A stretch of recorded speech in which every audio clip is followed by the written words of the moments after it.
Hola amigos. Estados Unidos está separado de ser parte del lado del conflicto en Ucrania, por una línea muy delgada, dijo el viceministro de Relaciones Exteriores de Rusia, Sergei Ryabkov, en el canal de televisión Rossiya 24. Hemos advertido repetidamente a Estados Unidos sobre las consecuencias que podrían surgir cuando Estados Unidos, al llevar a cabo este bombeo y participar en otras formas de apoyo directo a Kiev. De hecho, se coloca en una posición muy cercana a lo que se puede llamar ser una parte del conflicto. Esta delgada línea, que separa a Estados Unidos de convertirse en parte del conflicto, no debería servir como una especie de ilusión para las rabiosas fuerzas antirrusas. De que habiéndola cruzado, todo quedará como está, dijo el viceministro Sergei Ryabkov. En lo que yo interpreto como una clara amenaza. Ya en la víspera, se supo sobre la participación de Estados Unidos en la preparación de la contraofensiva de Ucrania. Tal como comentamos en el vídeo de ayer, y que ha terminado en un fracaso absoluto. Las cosas en el imperio están muy jodidas, yo creo que entre ellos están ya hostia limpia, y más que van a estar.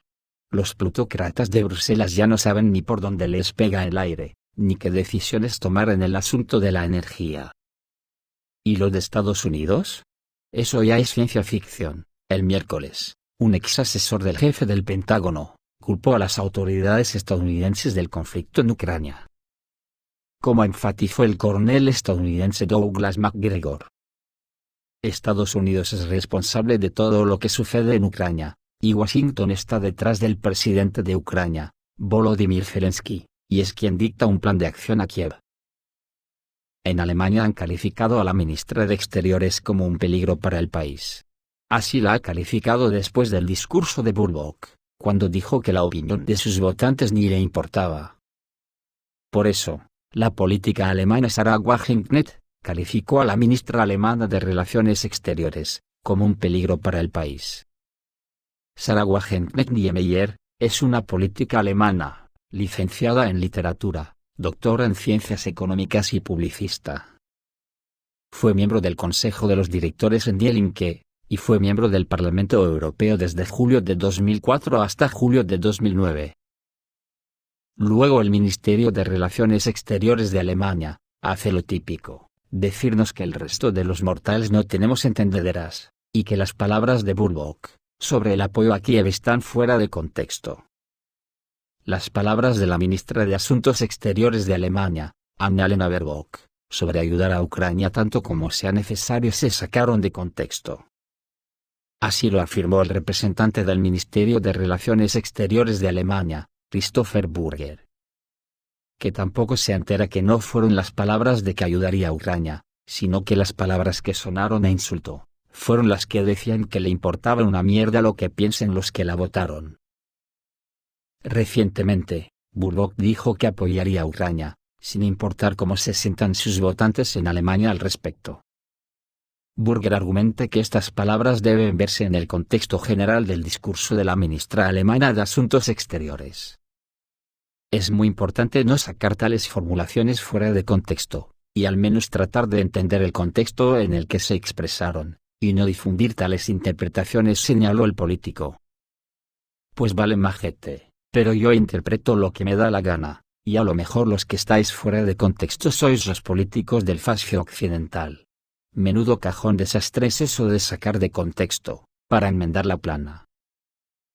Luego hay un asunto que puede traer mucha cola en la Unión Europea. Irán ha entregado una iniciativa de paz de Europa para Moscú, para la guerra de Ucrania.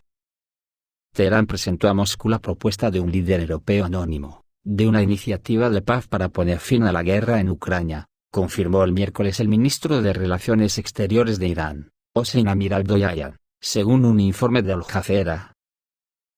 Durante una conferencia de prensa en Moscú con su homólogo ruso, Sergei Lavrov, Amirabdollahian anunció que entregó a los rusos la propuesta de un líder europeo, que se la había entregado al presidente iraní, Ebrahim Raisi.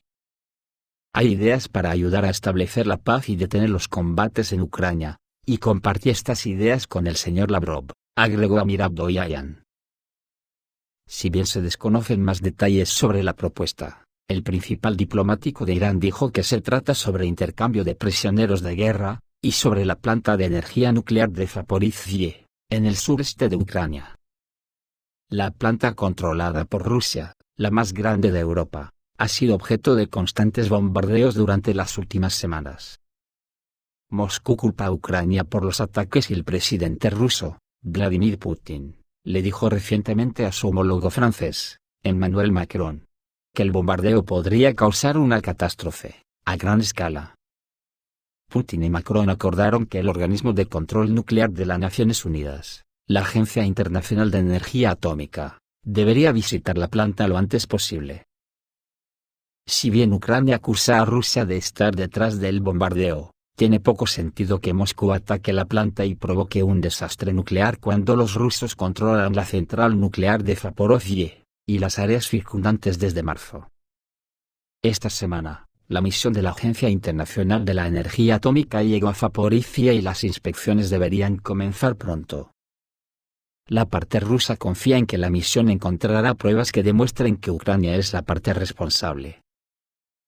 Aunque el ministro iraní Amir Abdollahian no nombró al líder europeo detrás de la propuesta, el sitio de noticias semioficial INSA de Irán informó que era Macron. Mohammad Hamzidi, uno de los diputados políticos de Raisi, tuiteó que Amir Abdollahian tenía una iniciativa de paz y un mensaje importante de uno de los principales líderes de Europa Occidental.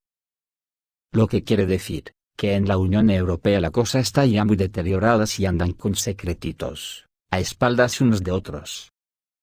Pues según avance el invierno, y los desmadres verbales de los plutócratas provoquen que Rusia corte el gas totalmente, la guerra en Europa puede ser entre países de la Unión Europea. ¿Podría ser esto el principio de la capitulación de la OTAN ante Rusia? Lo que evitaría una guerra nuclear, ya que Estados Unidos sin sus mosqueteros no podría enfrentarse al bloque oriental. Después de la llamada del 19 de agosto entre Putin y Macron sobre la central nuclear de Zaporizhzhia, la primera en 3 meses, los dos acordaron volver a hablar sobre este tema en los siguientes días, luego de las discusiones entre los equipos técnicos y antes del despliegue de la misión. Que por cierto, si no recuerdo mal, Macron dijo después de la reunión que Putin era un imperialista, o algo así.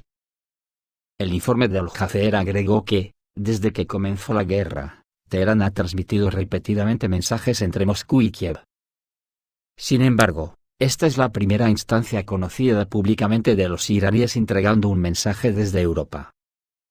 Teherán culpa a las agresiones de la OTAN de provocar la guerra con Rusia y sostiene que el conflicto debe terminar a través del diálogo. Mohammad Hamzidi, director de la Oficina de Asuntos Políticos del presidente de Irán, anunció en un tuit que uno de los principales líderes de Europa Occidental había solicitado a Sayyid Ibrahim Raisi que ayudara a mediar en la guerra en Europa entre Estados Unidos y Rusia en suelo ucraniano. Fijaros qué detalle, califica la guerra entre Estados Unidos y Rusia. Y en un artículo reciente en Foreign Affairs, escrito por Fiona Hill y Angela Stent, que cita a múltiples exaltos funcionarios estadounidenses, confirma las afirmaciones anteriores de Lavrov, de que Moscú y Kiev habían acordado tentativamente un acuerdo de paz viable durante las conversaciones bilaterales en marzo. Las negociaciones entre las dos partes se estaban llevando a cabo en Estambul a finales de marzo. Las conversaciones se han derrumbado desde entonces en gran parte debido a la presión occidental sobre los ucranianos, personificada por la visita del primer ministro del Reino Unido a Kiev, el 9 de abril. Que hablando en nombre del occidente colectivo, Johnson supuestamente le dijo al presidente ucraniano Volodymyr Zelensky que incluso si Ucrania está lista para firmar algunos acuerdos sobre garantías con Putin, los benefactores de la OTAN de Kiev no lo estaban. Se dice que Johnson le dijo a Zelensky que ahora es el momento de presionar a Putin. La lectura británica de una llamada posterior que Johnson sostuvo con Macron, dijo que mientras estaba en Kiev, el líder del Reino Unido había instado a no negociar con Rusia. Hasta ahora, el único éxito diplomático de todo el conflicto ha sido el acuerdo para exportar cereales desde los puertos de Ucrania, que están fuertemente minados. El acuerdo surgió de negociaciones entre Kiev y Moscú que fueron negociadas por las Naciones Unidas y Turquía. Estados Unidos no jugó ningún papel en las conversaciones y abandonó la diplomacia con Rusia. En aquel entonces, el secretario de Estado, Antony Blinken, interrumpió las conversaciones con Lavrov, más de una semana antes de que comenzara la guerra, y ha hablado con él solo por teléfono, durante un total de 25 minutos desde entonces. Y su única conversación estaba relacionada con un intercambio bilateral de prisioneros. La guerra no se discutió, aparte de algunas vagas amenazas que emitió Blinken. El 5 de abril, el Washington Post informó que para algunos en la OTAN, es mejor que los ucranianos sigan luchando y muriendo, que lograr una paz que llegase demasiado pronto. También se ha dado una noticia curiosa en Yemen. El ejército yemení presentó en un desfile sus nuevos misiles tierra-mar, mostrando así su alta preparación para enfrentar a la coalición agresora emiratí saudí. La página web de la televisión oficial yemení de Noticias Al Masirah ha informado este jueves sobre la ceremonia de graduación de las fuerzas militares del Gobierno de Salvación Nacional de Yemen, en la ciudad portuaria de Al-Udeida, oeste de Yemen, que ha contado con la presencia del comandante de las Fuerzas Armadas, Mahdi al-Masad. Tras finalizar el acto, las Fuerzas Armadas de Yemen han dado a conocer los nuevos misiles tierra-mar Falek 1 y Al-Mandeb 2, en el marco de un desfile militar, que dejó claro el poderío del ejército yemení ante la llamada coalición encabezada por Arabia Saudí y su aliado Emiratos Árabes Unidos. Por su parte, el ministro de Información del Gobierno de Salvación Nacional de Yemen, Zeifullah al-Sami, ha precisado que, en la parada castrense, han participado los batallones Mártir al-Samad, del 5º Distrito Militar, la División Al-Nas, la Armada y las Fuerzas Aéreas. Testigos presenciales han dicho que unas 20.000 fuerzas yemeníes han participado en el desfile, considerado el más grande celebrado hasta la fecha desde el inicio de la guerra saudí contra Yemen. Arabia Saudí lanzó una devastadora guerra contra Yemen en marzo de 2015, en colaboración con sus aliados árabes y con el apoyo logístico y de armas de Estados Unidos y otros estados occidentales. Sin embargo, esta agresión hasta el momento prosigue sin cumplir ninguno de sus objetivos. Ante tal coyuntura, el ejército yemení y el movimiento popular Ansarullah, que defienden el país frente a la brutal campaña militar saudí, han prometido expulsar a los ocupantes de todo el territorio yemení, tal y como lo están haciendo con sus armamentos cada vez más avanzados. Esto es todo, amigos, reciban un saludo.